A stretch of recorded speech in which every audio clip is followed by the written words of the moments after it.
Buen día, bienvenidos a la clase número 4 de la materia apologética. Es un gusto el poder compartir nuevamente en esta materia argumentos que se puedan presentar y en las cuales nosotros debemos estar preparados para la defensa de nuestra fe. Quiero compartir con ustedes algo que ya tienen en sus dispositivos. Veremos ahora el panenteísmo. ¿En qué consiste el panenteísmo? Y si el mundo es el cuerpo de Dios, podríamos exponer esta interrogante, sin embargo, podríamos compartir también, pero nosotros somos el cuerpo de Cristo. ¿Qué relación tiene esto? El panenteísmo sostiene que Dios se desarrolla, imagínese usted, se desarrolla junto con el mundo. Es decir, que si el mundo evoluciona, el mundo avanza, también se desarrolla Dios.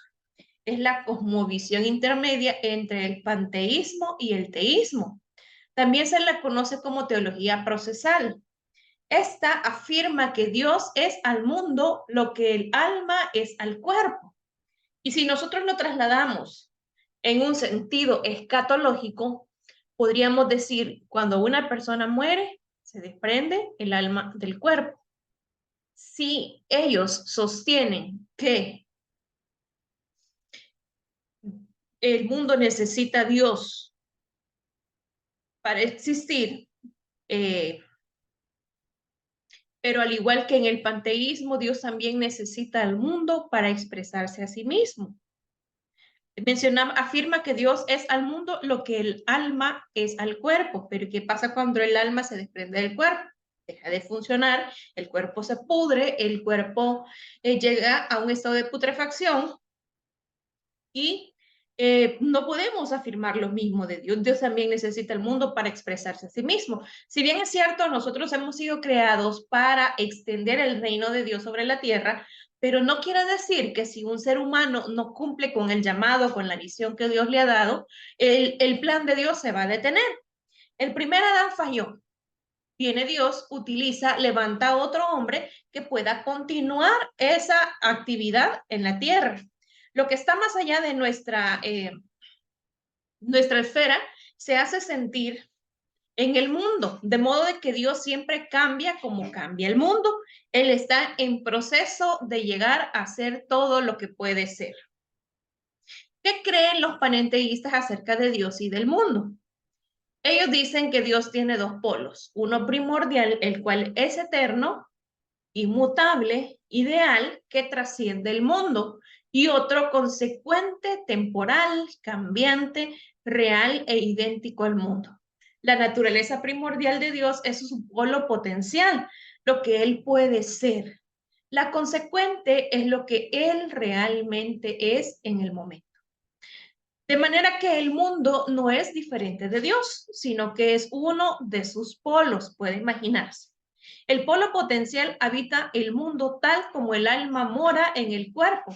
Y es ahí donde se materializa, así el mundo es lo que precisamente Dios ha llegado a ser. Debido a esto, Dios nunca es realmente perfecto, sostienen ellos, solo está en proceso de perfección, como si se tratara de un ser humano. El panenteísmo, el mundo crea a Dios justo como Él crea al mundo, como la gráfica de Maxwell Exter que muestra dos manos dibujándose una a otra. Aquí lo podemos apreciar, dos polos en el mismo ser, el eterno dilema, pues ningún polo puede existir sin el otro en momento alguno. Y el polo potencial, por ser infinito, nunca puede llegar a concretarse por completo en un ámbito finito. De modo que Dios es como era en el principio, es ahora y será siempre. Mundo sin fin. ¿Qué creen los panenteístas en cuanto al mal? Podemos decir que debido a las limitaciones de su polo real, Dios no es omnipotente, sino que dirige el mundo solo mediante su influencia. Pero no todo el mundo reconoce a esta controlado por su influencia, sino que de modo que existe el mal. Dios no puede controlarlo. ¿Será acaso que Dios no puede controlarlo? Ni garantizar que alguna vez lo eliminará. Pareciera ser que estos personajes no han estudiado la escatología o el tratado de las últimas cosas, cuando Dios va a establecer su reino sobre la tierra y pondrá fin al pecado y pondrá fin al mal. Sin embargo, creen que el mal abre nuevas posibilidades para que Dios se autorrealice. Como que el mal que existe es una oportunidad para Dios para que pueda autorrealizarse y que las personas puedan apreciar la obra de Él, presentando nuevas oportunidades para crecer y llegar a ser perfecto. De modo que el mal no es necesariamente indeseable.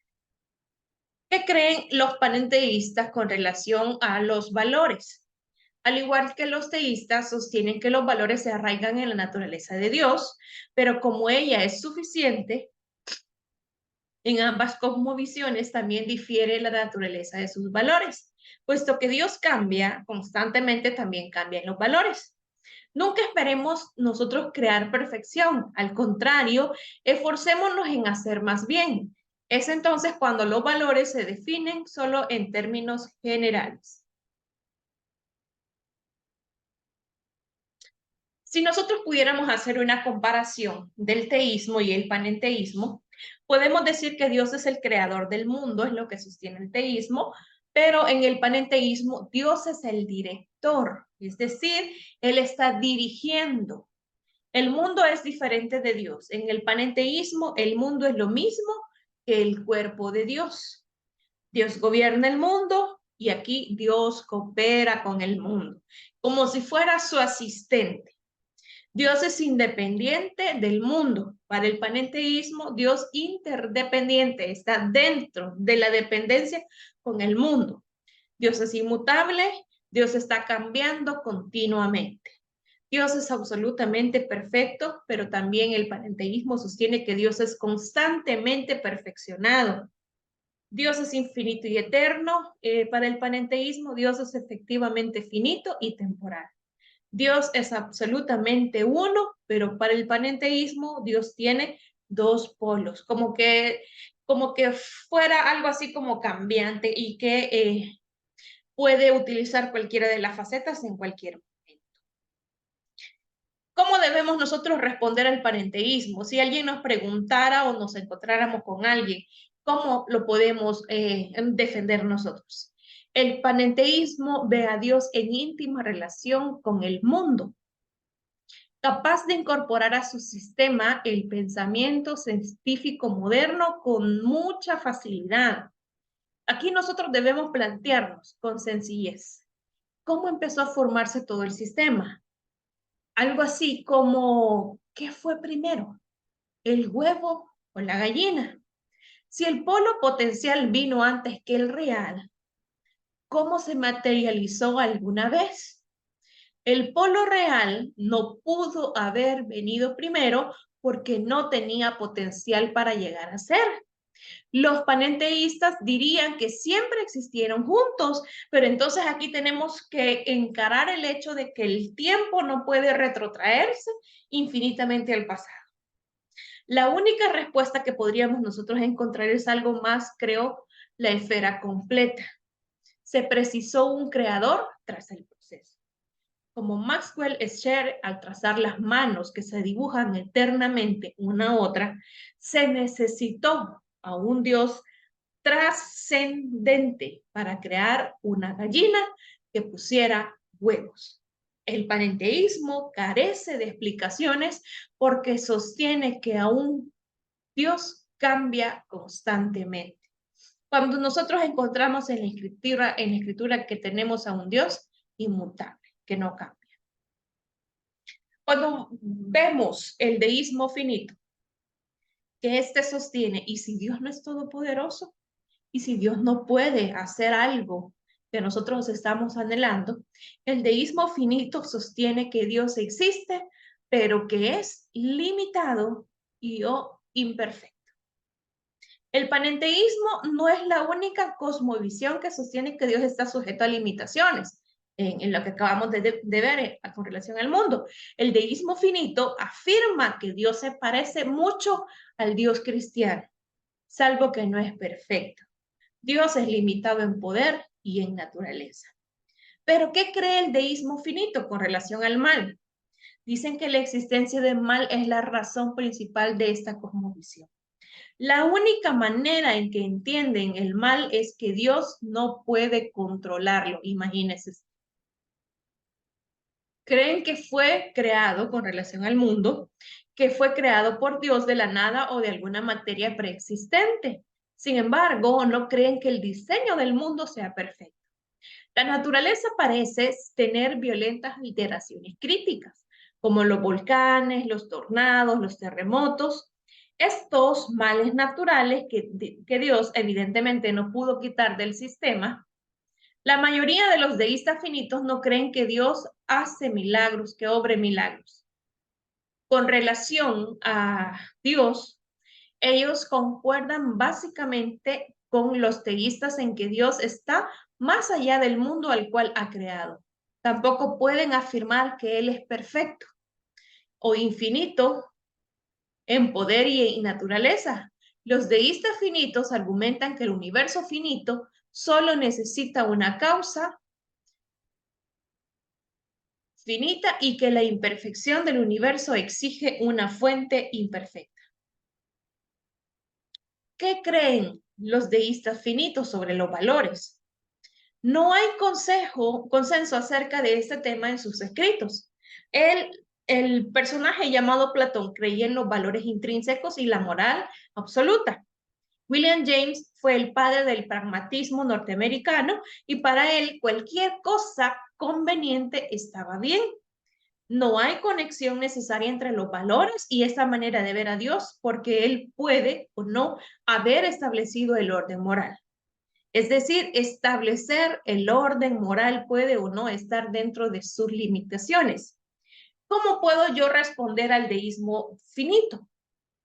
Esta cosmovisión ve el mal de manera muy realista y plantea una pregunta muy buena.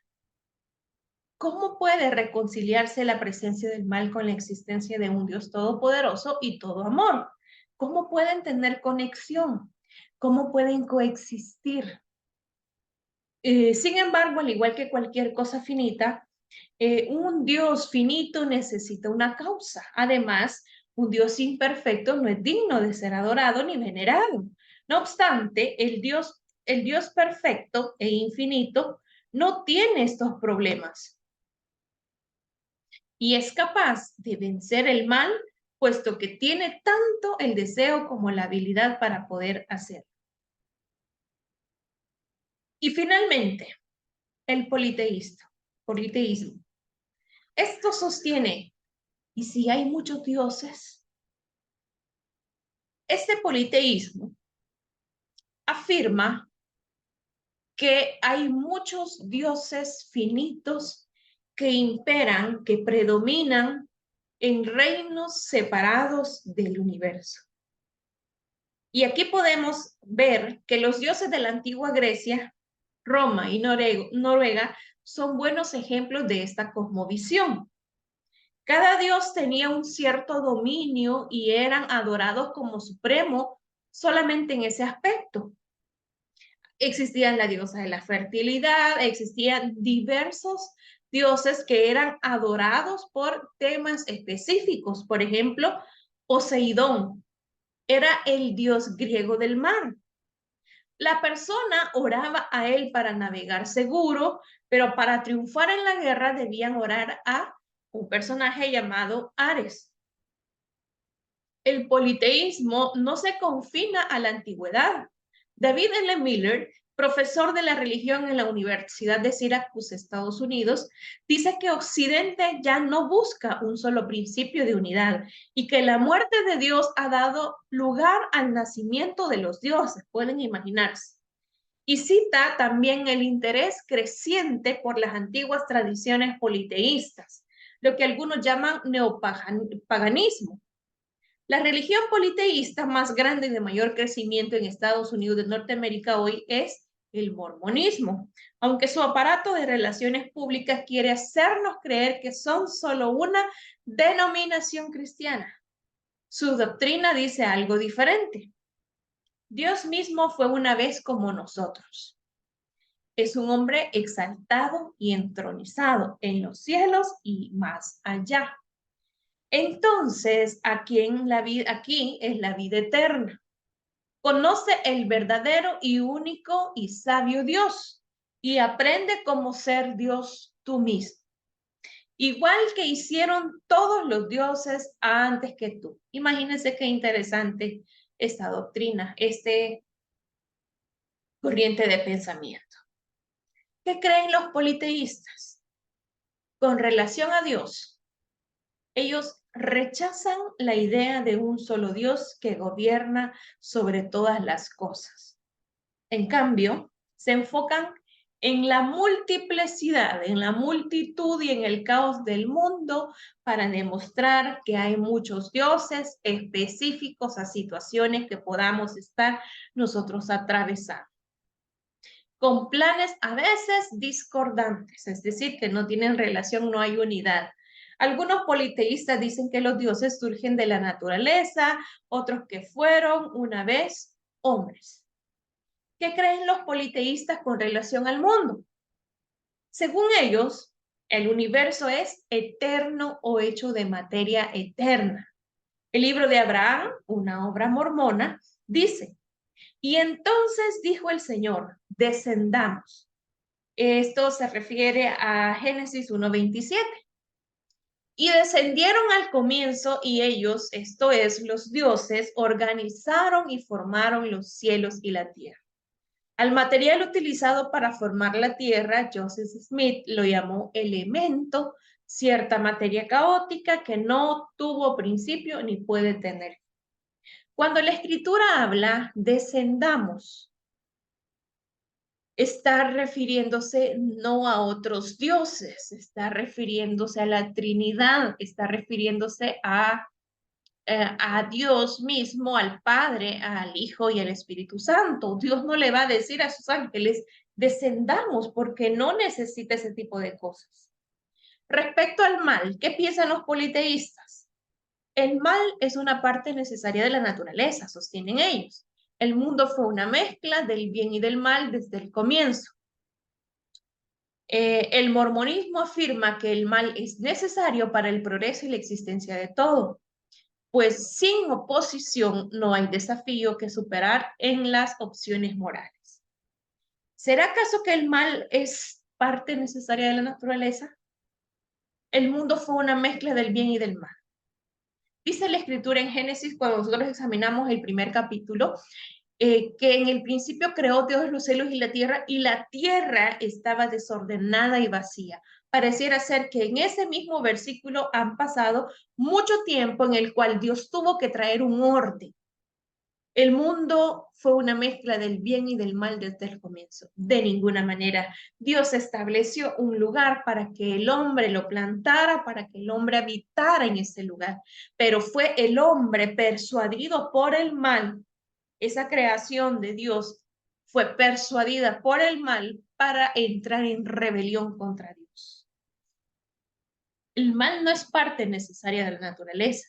El mal ocurrió o vino como consecuencia de nuestra desobediencia.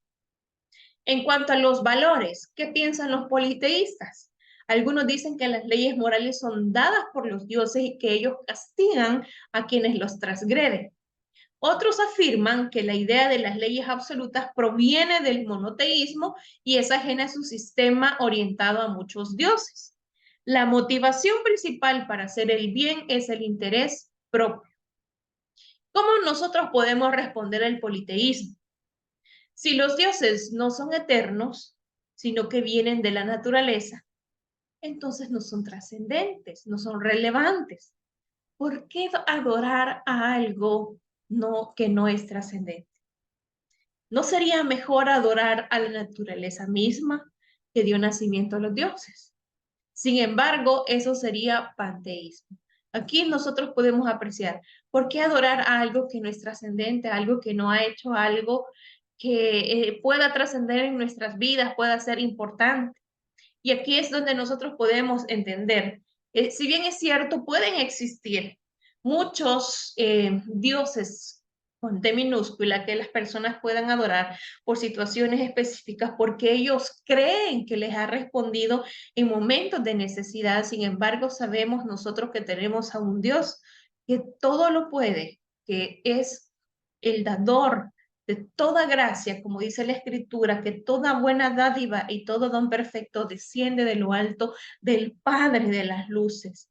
No ese Dios intrascendente, sino por el contrario, que está con nosotros, que nos enseña la misma Escritura que será bendición a cada uno de nosotros, como lo dijo a Abraham, que iba a engrandecer su nombre y serás bendición y iba a engrandecer su nombre. Por lo tanto, nosotros tenemos a un Dios que trasciende en los tiempos, en las edades, en cualquier pensamiento, porque nuestro Dios es el mismo de ayer, de hoy y por los siglos. Gracias por haberme acompañado en el estudio de estas corrientes de pensamiento en las cuales nosotros debemos estar preparados para presentar defensa, como dice la Escritura, con mansedumbre y reverencia ante todo el que nos demande la razón de la esperanza que hay en nosotros. Les espero la próxima semana. Continuemos estudiando, continuemos aprendiendo de la palabra, de lo que estas corrientes de pensamiento también se han infiltrado y han trastornado, han cambiado la vida de muchas personas. Sin embargo, es importante que nosotros continuemos aprendiendo a través de la palabra, conociendo a través del estudio sistemático de la palabra para poder enfrentar este tipo de pensamientos equivocados que lo que hacen es apartarnos de la fe verdadera. Gracias por haberme acompañado y les espero la próxima semana. Que el Señor les bendiga.